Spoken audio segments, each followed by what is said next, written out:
Hey guys, Josiah here with Aesthetyx Fitness. In today's video, I'm going to be talking to you about one easy trick you can do to instantly help yourself lose weight. Alright, so the title of this video may sound like a cheesy spam email. However, there is actually one simple, easy thing you can do to instantly make losing weight and reducing your calorie intake a lot easier. I'm going to talk to you about that in today's video, but first make sure to hit that subscribe button down below and click the little bell icon. That way every time I come up with a new video, you guys are getting notified and not missing out on any great new content.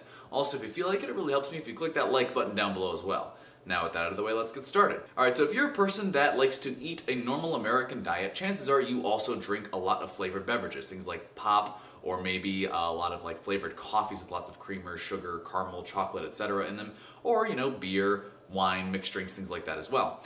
By cutting out or severely limiting your overall intake of flavored beverages, you can actually seriously decrease the amount of overall calories you're consuming, and what's more, by doing that, you give yourself room to actually increase the amount of satiating calories you're eating. Because the thing is, beverages like pop or flavored coffees, beer, they don't contribute to overall levels of satiety. They don't satisfy you and help actually contribute meaningful calories to your daily calorie intake.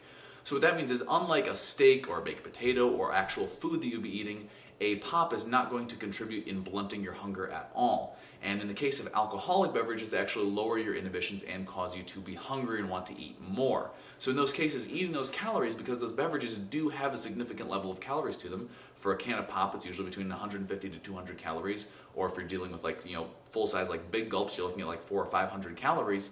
In those cases, you're actually just consuming empty calories that aren't doing anything nutritional for your body, and are in some cases actually making you hungrier and not satisfying your cravings at all. So when you're trying to cut your calories by like 500 to 700, and you're already using 500 calories of the ones you're eating per day just to drink sodas, that leaves you with a very small amount of calories that you can actually consume for your overall health, nutrition, muscle building potential, and satisfying your hunger. So my main tip for you is sort of two-pronged, and the first part of that is try to cut out as many flavored beverages as possible and replace them with water. By doing this over an extended period of time, your body is actually going to transition out of the chemical dependence you have on sugars and fast digesting carbohydrates and transition that into actually craving water and hydration.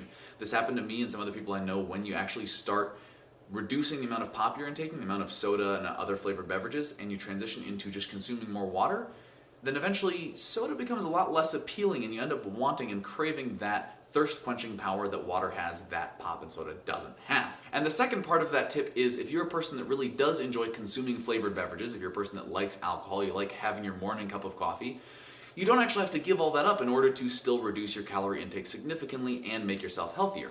For instance, you can drink something like a fruit-flavored sparkling water. Those have 0 calories and just use a little bit of natural fruit juice in order to make them taste better. Or in some cases, you can find ones that have a little more fruit juice in them, and they'll have like 5 grams of carbohydrates, so still significantly less than a can of pop, but they still taste great, they still refresh, and they still give you that carbonated beverage. In the case of coffees, drinking things like just straight black coffee or an espresso, maybe with a little bit of a non-fat dairy creamer in there, that's going to, again, significantly reduce the calories and still give you the appetite-blunting stimulus effect of a cup of coffee without all the extra non-satisfying calories in your normal coffee. And if you're a person who likes to have the occasional drink now and then, you can do that without overall blowing your calories and slowing down your metabolism. But I do recommend sticking to more clear alcohols and brown alcohols, basically hard liquor as opposed to beer and mixed drinks, because beer and mixed drinks have a lot of carbohydrates that go along with their alcohol content, which do add extra calories on top of the alcohol calories that you're consuming when you drink. So when you do have something like a gin or a vodka, brandy, whiskey, rum, all of those pure liquors are going to have a much lower calorie density in them than something like a margarita or a beer. So if you're a person who usually has a cup of flavored coffee in the morning, a soda in the afternoon, and a beer at night, that's about 500 calories that just by removing the flavored beverages that aren't satisfying your hunger cravings throughout the day, you can remove from your daily calorie intake. So by doing that, you should find that it makes the process of keeping your calories low, losing weight, and keeping that weight off a lot easier. That's it for today's video, guys. Thank you so much for watching. Remember to hit that like button down below if you found the video entertaining or informative, and subscribe to this channel because I have new content coming out all the time that I don't want you guys to miss. Leave a comment down below letting me know any tips or tricks you would like in future videos so that I can help you guys train smarter and look better.